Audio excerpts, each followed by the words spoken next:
ويريكم آياته فأي آيات الله تنكرون. Regardless of whether or not believe in God, most scientists agree that the cosmic codes appear to exist. Everything in the universe is determined by the fundamental forces of nature. The strength of those forces are characterized by numbers called fundamental constants that are so sensitive that if they change by just a little bit, the universe as we know it wouldn't be here.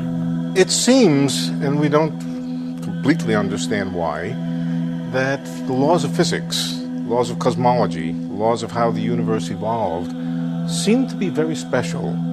Of course they're special. Everybody would expect them to be special, but they're special in a way that's unexpected. They seem to be special in the way that is just very, very conducive to our own existence. For example, if the rate of expansion of the universe right after the Big Bang had changed by 1 part in a quintillion is 1 with 18 zeros after it, the universe would continue to expand or collapse back on itself, and none of this would be possible. To illustrate just how small a number 1 part in a quintillion is, imagine all the grains of sand on this beach. In fact, imagine all the grains of sand in all the world's beaches. That number's probably somewhere around a quintillion. In this analogy, if all that sand represented the rate of expansion of the universe right after the Big Bang, how many grains of sand would I need to add or subtract to wreck the universe? Just 1 grain, 1 in a quintillion. That's how precise things had to be for us to be here. Or let's say an example of gravitational constant.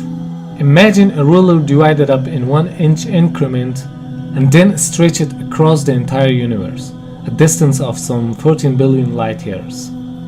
For the purpose of illustration, the ruler represents the possible range for gravity.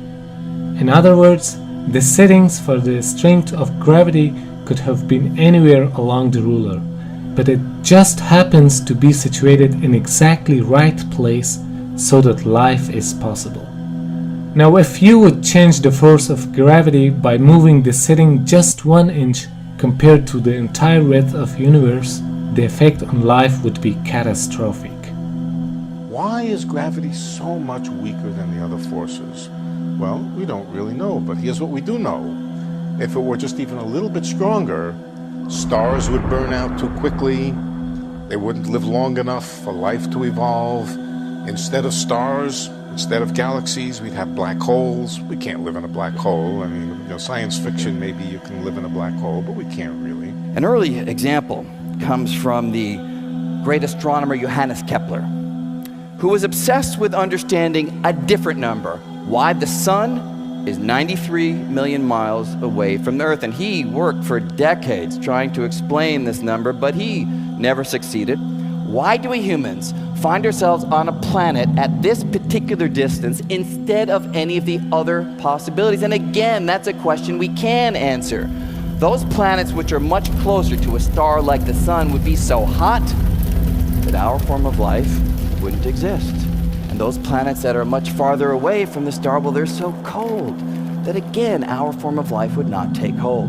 So we find ourselves on a planet at this particular distance simply because it yields conditions vital to our form of life. So everything seems to be almost on a knife edge, that if you were to change the rules of physics, the laws of physics, even a little bit, the world as we know it wouldn't exist. I don't reject the possibility that there may have been an intelligence that in some way or another was involved in the creation of the universe. I don't reject it, not at all. I simply ask if it's true, how do you describe it? الذي له ملك السماوات والأرض ولم يتخذ ولدا ولم يكن له شريك في الملك وخلق كل شيء فقدره تقديرا.